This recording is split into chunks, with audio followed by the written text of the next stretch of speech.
24 दिन शुक्रवार। Welcome back to clean news MP. चलिए देखते हैं मध्य प्रदेश की 25 फटाफट बड़ी खबरों को। इससे पहले आप न्यूज को कहां से देख रहे हैं, हमें कमेंट में बताना बिल्कुल ना भूलें। साथ ही हमारे फेसबुक पेज को भी फॉलो करें। फेसबुक पेज का लिंक डिस्क्रिप्शन में दिया गया है।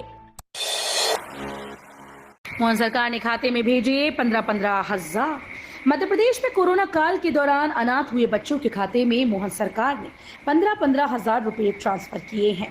खास बात यह है कि सरकार ने एक साथ 3 महीने की राशि ट्रांसफर की। मध्य प्रदेश के 70,000 अतिथि शिक्षक नहीं होंगे नियमित, डीपीआई ने जारी किए आदेश।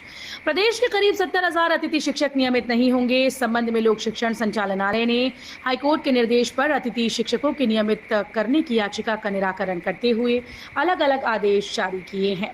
अभी कुछ दिन पहले स्कूल शिक्षा मंत्री उदय प्रताप सिंह ने बताया था कि अतिथि शिक्षकों का नाम अतिथि है, अब वे स्कूल शिक्षा विभाग में सिर्फ मेहमान बनकर रह गए हैं। एमपी का बजट होगा 0 से शुरू। मध्य प्रदेश का अब अगला बजट 0 से शुरू होगा। मध्य प्रदेश की मोहन सरकार ने वित्तीय साल 2025-26 के बजट को शून्य आधार बजटिंग प्रक्रिया के आधार पर तैयार करने का बड़ा फैसला लिया है। ये पहली बार है जब राज्य का बजट इस प्रक्रिया के आधार पर बनाया जाएगा। इसको लेकर 31 अक्टूबर तक समस्त विभागों को ऑनलाइन प्रस्ताव भेजे जा रहे हैं। एमपी में बनेगा नया महानगर, 4 जिलों के 8,000 वर्ग किलोमीटर में आकार लेगा मेट्रोपॉलिटन रीजन। मध्य प्रदेश में शहरों की सूरत बदली जा रही है। प्रदेश के बड़े नगरों को अब दिल्ली, मुंबई, चेन्नई जैसे महानगरों में परिवर्तित किया जा रहा है। राज्य सरकार ने प्रदेश की राजधानी भोपाल, प्रदेश की व्यावसायिक राजधानी इंदौर, संस्कारधानी जबलपुर और ग्वालियर को महानगरों यानी मेट्रोपॉलिटन सिटी के रूप में बदलने की योजना पर काम करना शुरू कर दिया है। फिर बदलेगा एमपी का नक्शा, 2 जिलों और तहसीलों के पुनर्गठन की कवायद हुई तेज। मध्य प्रदेश का नक्शा एक बार फिर से बदलने वाला है। प्रदेश में कई जगहों पर नए जिले बनाने की मांग उठ रही है। राज्य की कई तहसीलों को जिला बनाने के लिए सत्ताधारी बीजेपी के साथ ही कांग्रेस के नेता भी सक्रिय हैं। नए जिलों की घोषणा को लेकर बीजेपी में कुछ नेताओं के अंतर्विरोध के बाद राज्य सरकार ने इस मुद्दे को फिलहाल टालने के लिए पहल की। सरकार ने प्रदेश में जिलों और संभागों की सीमाओं के पुनः निर्धारण के लिए परिसीमन आयोग का गठन कर दिया है। जबलपुर में एनटीईटी की आवेदन प्रक्रिया आरंभ, उत्तीर्ण होने वाले बनेंगे चिकित्सा शिक्षक। आयुष कॉलेजेस में अध्यापन के लिए शिक्षकों की पात्रता निर्धारित करने वाले नेशनल टीचर एंट्रेंस टेस्ट की आवेदन प्रक्रिया आरंभ कर दी गई। ये परीक्षा राष्ट्रीय परीक्षा एजेंसी आयोजित करेगी। आयुष स्नातकोत्तर डिग्रीधारी आवेदन कर सकते हैं। भारतीय चिकित्सा पद्धति राष्ट्रीय आयोग ने आयुर्वेद, होम्योपैथी, यूनानी पैथी में शिक्षण प्रशिक्षण की गुणवत्ता बढ़ाने के लिए सत्र 2024-25 से नई व्यवस्था प्रस्तावित की।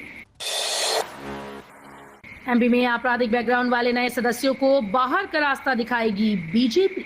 मध्य प्रदेश में भाजपा के संगठन पर्व के तहत नए सदस्य बनाए जा रहे हैं। इसमें से ऐसे सदस्यों की छंटनी की जाएगी जो संगीन अपराध में लिप्त है या उनकी आपराधिक पृष्ठभूमि रही।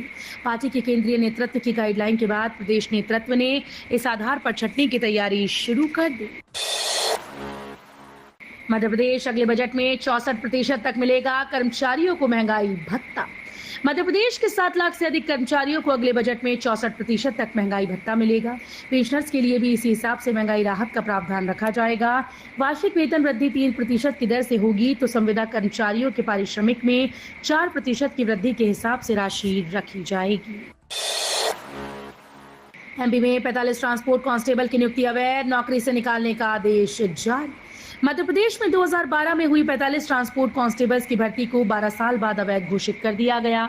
सुप्रीम कोर्ट के आदेश पर परिवहन सचिव सीबी चक्रवर्ती ने नियुक्तियां रद्द करने का आदेश जारी किया। ये कार्रवाई हिमाद्री राजे द्वारा दायर की गई अवमानना याचिका के बाद हुई, जिन्होंने भर्ती प्रक्रिया में अनियमितताओं को चुनौती दी थी। प्रदेश के उच्च शिक्षा संस्थानों में लागू होगा नया अध्यादेश, अब एक समान क्रेडिट प्रणाली। मुख्यमंत्री डॉक्टर मोहन यादव के नेतृत्व में मध्य प्रदेश में राष्ट्रीय शिक्षा नीति 2020 का सतत क्रियान्वयन किया जा रहा है। इस दिशा में उच्च शिक्षा विभाग ने अध्यादेश 14 को लागू करने का निर्णय लिया।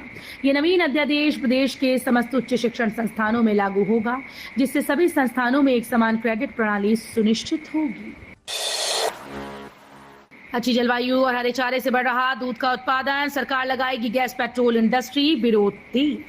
मध्य प्रदेश के सीहोर के आसपास के गांव का दूध बेहद खास है। यहाँ के दूध की डिमांड इतनी अधिक है कि वो महाराष्ट्र, गुजरात, राजस्थान समेत देश के कई राज्यों तक जाता है। यहाँ पर सर्वश्रेष्ठ दूध होने का कारण यहाँ की जलवायु, काली मिट्टी, पानीदार भूमि और साल भर की फसलें हैं। इससे पशु स्वस्थ रहते हैं और उच्च क्वालिटी का दूध देते हैं। हालांकि अब यहाँ के दुग्ध उद्योग पर संकट भी छा रहा है, क्योंकि यहाँ पर मध्य प्रदेश सरकार का गेल इंडिया प्रोजेक्ट आ रहा है, जिसकी वजह से यहाँ के किसान बड़ी संख्या में ये काम करने से वंचित होने वाले हैं। उद्योग नगरी में नहीं कोई सुविधाएं, फिर भी 400+ उद्यमियों ने कराया रजिस्ट्रेशन। पानी सुरक्षा बड़ा मुद्दा।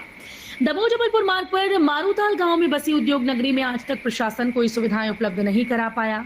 इसके बाद बिसागर में आज 27 सितंबर को होने वाली संभाग स्तरीय रीजनल इंडस्ट्रियल कॉन्क्लेव के लिए दमोह जिले से 468 उद्यमियों ने पंजीयन कराया है।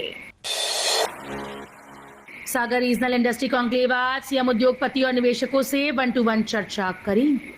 मुख्यमंत्री डॉक्टर मोहन यादव आज शुक्रवार को सागर में रीजनल इंडस्ट्री कॉन्क्लेव में उद्योगपतियों के साथ 1-to-1 चर्चा कर सेक्टोरल सत्रों में शामिल होंगे। कॉन्क्लेव में 4500 से ज्यादा उद्योगपति और